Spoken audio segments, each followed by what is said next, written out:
sudah bisa umrah, insya Allah tahun ini kita akan berangkat ke tanah suci haji. Cuma kalau reguler kita mendaftar, tahun ini mendaftar ke 40 tahun baru berangkat. Kalau plus itu pun menunggu 6 sampai 7 tahun, sekitar 170 sampai 180 juta. Ada yang tidak menunggu, langsung berangkat, namanya haji furodah. Tahun ini berangkat, mendaftar kita, tahun ini juga berangkat kita, sekitar 250 sampai 300 juta satu rumah. Mahal apa murah? Mahal apa murah? Barasanna surga. Makanya ada ibu-ibu tanya ke Ustaz, kasih saya doa-doanya supaya bisa tunggak ke tanah suci. Aku bilang gampang ji.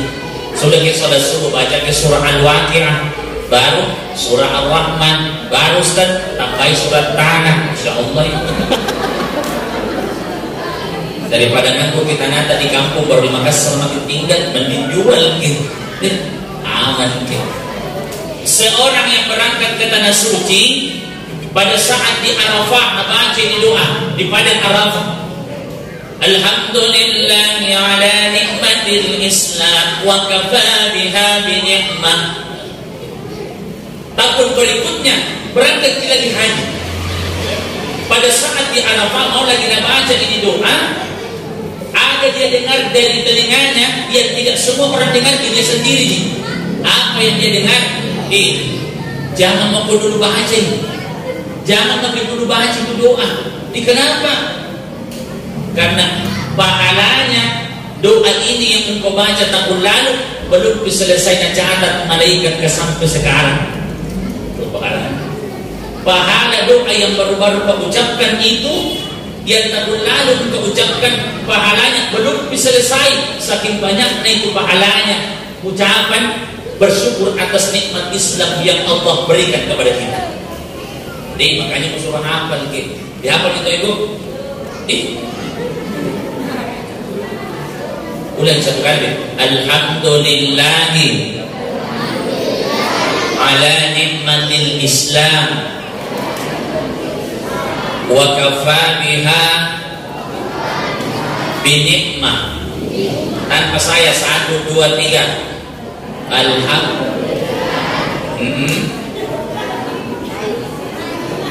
Ini alhamdulillah. Coba bapak-bapak kan yang kita dulu ketawa Pak, siapa tahu lebih mengecewakan jadi ragu-ragu gue. Nah, ibu-ibu diam dan anak-anak kita dengar dulu suara bapak-bapak. Alhamdulillahi ala nikmatil Islam wa kafa biha bi ni'mah. 1, 2, 3. Alhamdulillah.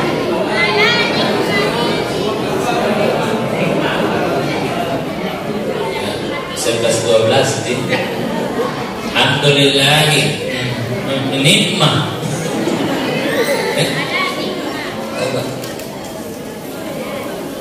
Makanya beruntungnya kita, alhamdulillah, itu berkat jasanya Nabi Sallallahu Alaihi Wasallam. Makanya pada saat duduk-duduk Nabi Sallallahu Alaihi Wasallam bersama dengan sahabat yang bernama Abu Bakar As-Siddiq, Nabi bertanya, ya Abu Bakar, wahai Abu Bakar. Itu Abu Bakar bapak ibu, dalam riwayat tidak terlalu besar di badannya tapi imannya luar biasa. Ketika Isra Mi'rajnya Nabi, seluruh penduduk Madinah ada yang ragu, ada yang percaya, dia tidak ada keraguan sekalipun, sedikit pun.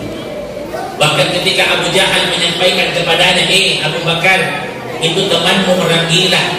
Masa ada manusia sepertiga malam di perjalanannya dari Masjidil Haram ke Masjidil Aqsa. Nah saya ini tiap bulan ke sana, 1 bulan perjalanan naik kuda paling cepat kah? Apa katanya Abu Bakar? Kalau Muhammad diam bicara saya percaya. Ini biasa nih, yang luar biasa ucapannya, ini menuju keimanan. Nabi bilang, Abu Jahal dan seluruh penduduk Makkah, kalau ada tembok di hadapanku warna putih dan seluruh penduduk Makkah mengatakan tembok itu warna putih, datang Muhammad Rasulullah mengatakan, Abu Bakar, salih, itu tembok bukan putih tapi hitam. Maka kusalahkan mataku, kubenarkan Muhammad. Ini kalau bagaimana? Kita terkadang Kalau Nabi bilang ini A, saya A. Sebentar datang lagi B, ada B. Yang penting warna biru. Ya, asik. Abu Bakar As-Siddiq duduk bersama Nabi. Dan Nabi bertanya, ya Abu Bakar, apa yang paling engkau sukai di dunia ini? Apa yang paling engkau sukai di dunia ini? Kata Abu Bakar, ada 3 ya Rasul. Apa itu? Yang pertama, nazaratu wajhika, memandang wajah. Masya Allah. Memandang wajahnya. Kutanya ke dulu anak-anakku yang hadir kah? Siapa Nabi yang paling gagah? Saya dulu. Ulang. Nabi yang paling gagah Nabi siapa? Itu kalau tidak ikut di baginda Rasul. Dalam hadis kata Nabi SAW, Nabi Yusuf itu kegagahannya setengah dari semua kegagahan. Jadi yang gagah-gagahan tadi ini semua dalam mastika, semua dulu di seluruh dunia yang pernah kita nonton film cantik dan gagah-gagah itu seperduanya. Jadi seperdua kegagahan untuk seluruh dunia ini dibagikan kepada Nabi Yusuf. Itu kalau tidak ikut ke Nabi. Tapi kalau ikut ke Nabi, Nabi yang paling gagah, yang paling bagus suaranya siapa? Nabi siapa? Nabi Daud alaihi. Itu kalau tidak ikut ke Nabi. Makanya Ustaz Burhan Abdullah ini beliau menyifati sifat Nabi dalam artian dari segi suara. Karena kata Nabi SAW, ma ba'athallahu nabiyyan, semua nabi yang diutus itu hasanal wajhi, gagah-gagah wajahnya, hasanas sawt, dan bagus-bagus suaranya. Jadi semua nabi yang diutus oleh Allah itu gagah dan bagus suaranya. Karena kalau tidak gagah baru tidak bagus suaranya, siapa mau ikuti? Makanya itu dipilih yang gagah-gagah sama Allah. Dan apa kata Nabi? Apa kata Nabi selanjutnya? Wa innakum nabiyyukum, dan sesungguhnya nabimu.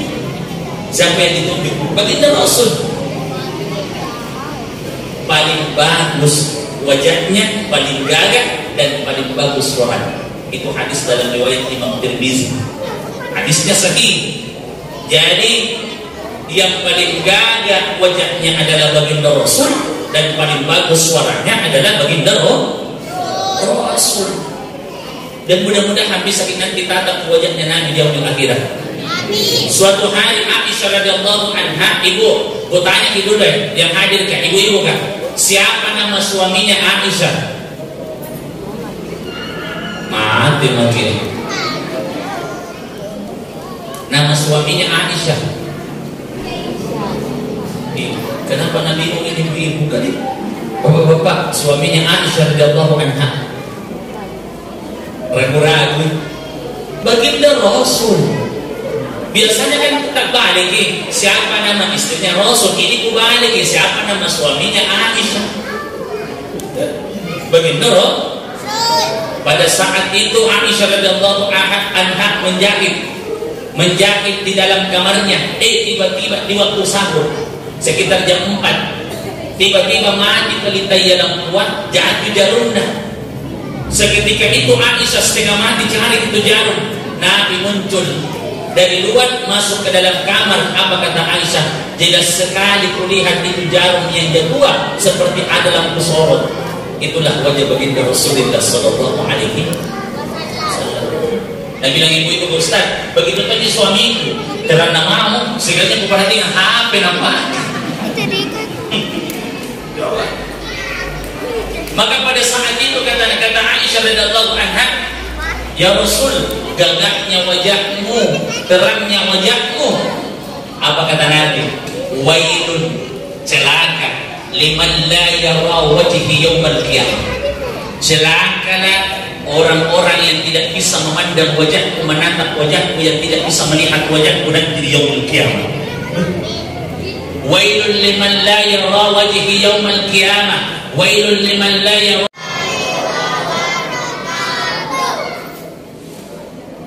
Alhamdulillahi rabbil alamin, assalatu wassalamu ala asyrafil anbiya'i wal mursalin wa ala alihi wa sahbihi ajma'in. Subhanallah walhamdulillah wa la ilaha illallah, semuanya wa la ilaha illallah. Sekali lagi, wa la ilaha illallah, wallahu akbar, wa la hawla wa la quwwata illa billahil aliyyil azim. Qala Allah Ta'ala fil Qur'anil Karim, a'udzu billahi minasy syaithanir rajim. Bismillahirrahmanirrahim. Wa ma arsalnaka illa rahmatan lil alamin. Wa qala aidan fil hadits, man ahabbani kana ma'i fil jannah, ila akhirih al-hadits. Yang saya hormati, yang saya muliakan, para orang tuaku yang sempat hadir, tokoh agama, para ustadz muballigh, alim ulama, al-qari tadi yang membacakan ayat suci Quran, tokoh masyarakat yang mungkin saya tidak bisa sebutkan satu persatu nama jabatannya, bapak-bapak pengurus masjid, ibu-ibu majelis taklim, serta anak-anakku dari anak-anak yatim yang sempat hadir, dan seluruh jamaah Masjid Ar-Rahman. Mudah-mudahan kita semua dalam lindungan Allah Subhanahu wa Ta'ala, disehatkan panjang umur, penuh barokah, hati istiqomah dalam kebaikan sampai ajal menjemput, bahkan nantinya ketika kita dijemput oleh Allah dalam keadaan husnul khatimah. Amin ya rabbal. Salam serta salawat atas junjungan Nabi besar Muhammad sallallahu alaihi wasallam, Nabi yang begitu mulia, Nabi yang sangat mencintai kita, yang mudah-mudahan kita semua yang hadir, pasangan kita, anak cucu kita, bahkan orang tua yang telah mendahului kita, semuanya dibangkitkan sebagai umat baginda Rasulullah sallallahu alaihi wasallam. Mengawali tausiah kita, ada syair yang mungkin biasa kita dengar. Yuk kita sama-sama, anak-anakku pasti amalnya.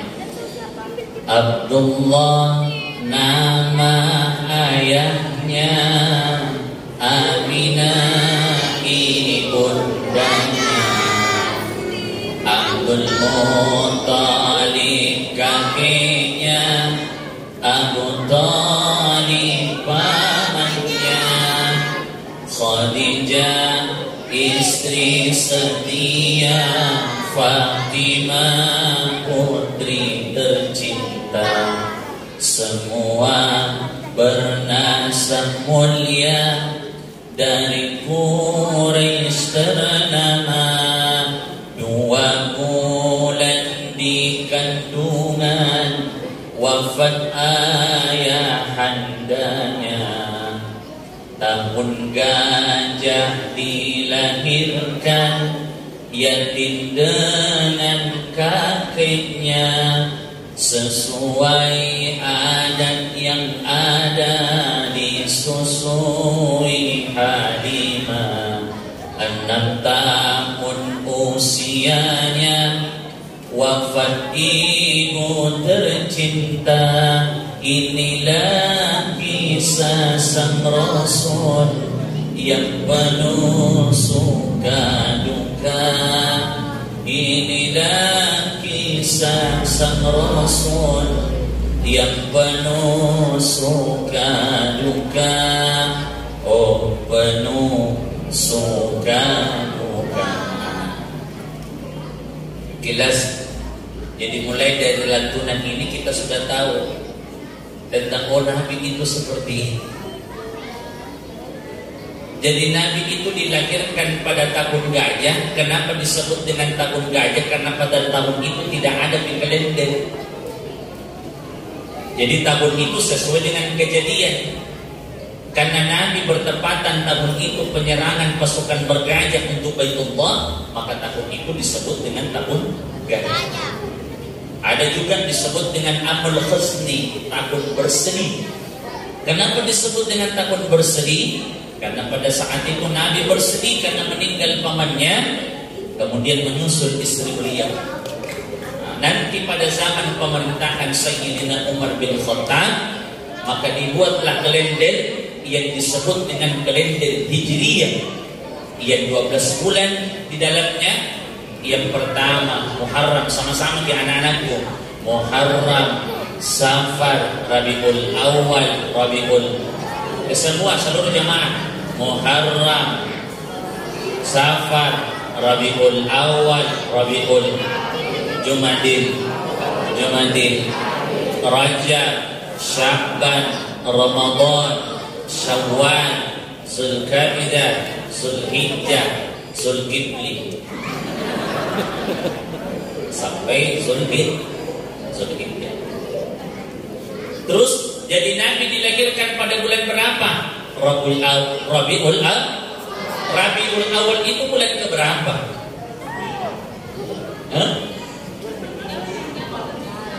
Tuh, bilang anak-anakku, bulan keberapa Rabiul Awal? Kan Muharram, Safar, Rabiul.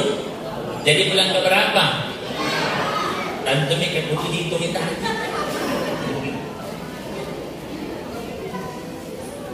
Rabiul Awal itu hari kebahagiaan untuk seluruh dunia,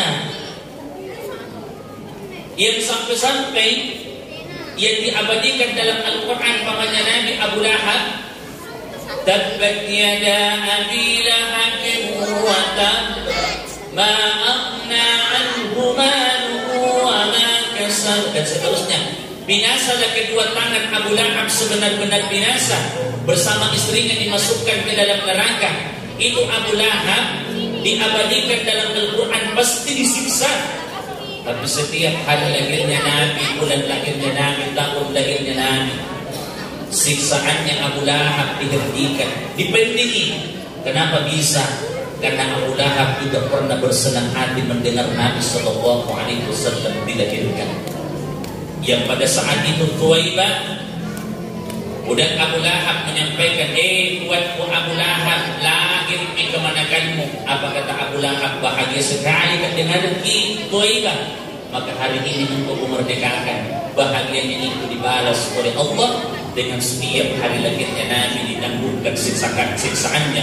Padahal nyatanya kamu disiksa. Bagaimana dengan kita? Tadi masuk ke sini kita luar biasa, ini maulid tadi. Biasa itu pohon begini, pohon telur, tak dua di kiri kanan, ini 6. Pokoknya dapat semua gini sementara anak-anak. Ini telur begini banyak juga telur di rumah, tapi kenapa kalau peringatan maulid Nabi semangat? Bahkan marah-marah anak-anak kalau tidak dikasih kejampi anak-anak, ibu-ibunya juga. Biasa aku bilang anak-anak yang berputar, ibu-ibunya juga berputar. Kalau pernah saya hadiri acara maulid, Nabi Lamantum itu pengurus panitia ya Ustaz, hati-hati sebentar nak. Kalau mulai misal mau selesai ceramah berpindah gitu. Kenapa? Jadi di sini. Nanti nainjak ibu-ibu kalau berputar itu telur. Untuk kalau nainjak kalau nambil tomi telur tak. Telur pembagian nuskas, ada biasa kan ditaruh di depannya. Banyak punya protes ya Ustaz, kenapa kalau maulid ke orang sangin telur mami, kenapa kan mesti telur digantung atau ditusuki? Aku bilang, kalau semangka kalau bodoh, kalau mau juga tusuk semangka di situ boleh tuh. Tidak ada di ini persoalan bahagianya kita, tidak ada pun telur, tidak ada masalah. Yang penting kita kembali mengingat bagaimana tentang Nabi, karena tidak diperingati saja, jarang orang. Kalau mau kita aja sendiri riwayatnya Nabi di HP tak lupa, yang ada di HP tak itu game yang ada di HP tak ada permainan aplikasi Lalu bagaimana ini momennya? Bagaimana mengingat kembali baginda Rasulullah Sallallahu Alaihi Wasallam? Jadi Nabi itu yatim masih kecil. Tapi beliau bukan anak yatim yang manja. Karena apa? Di usia 5 sampai 6 tahun, 8 tahun sudah mandiri dari hasil mengembala kambing. Umur 10 sampai 12 tahun sudah ke luar negeri berdagang bersama pamannya. Usia 20 tahun menjadi milioner muda pada zaman itu. Dan 25 tahun dia bersunting Khadijah. Berapa dia maharkan beliau? 20 ekor onta merah, yang pada hari itu harga onta merah per ekornya sekitar 50 juta. Kan 20 makin sekitar 1 miliar. Anak muda di usia 25 tahun memegang uang 1 miliar untuk mahar. Di sini anak muda yang mau menikah pusing ini. Belum mau naik, belum berjalan. Usia 35 tahun beliau diberikan mandat untuk menyatukan umat pada saat peletakan batu Hajar Aswad. Di usia 40 tahun diangkat menjadi nabi dan rasul. Cuma 23 tahun beliau berdakwah. Islam hingga saat ini kita nikmati. Makanya kesyukuran kita yang paling besar, artinya apa? Syukur nikmat karena Islam kita sekarang nikmati. Makanya ucapannya yang paling afdal, alhamdulillahi ala nikmatil Islam wa kafa biha min nikmah. Tunggu dulu, ulang ya. Ibu-ibu kan dulu ikut gitu. Alhamdulillahi ala nikmatil Islam wa kafa biha binikmah. Dihafal. Ada sejarahnya ini bacaan. Jadi ada seseorang yang berangkat ke tanah suci pada saat beliau di Arafah. Pada saat beliau di Arafah.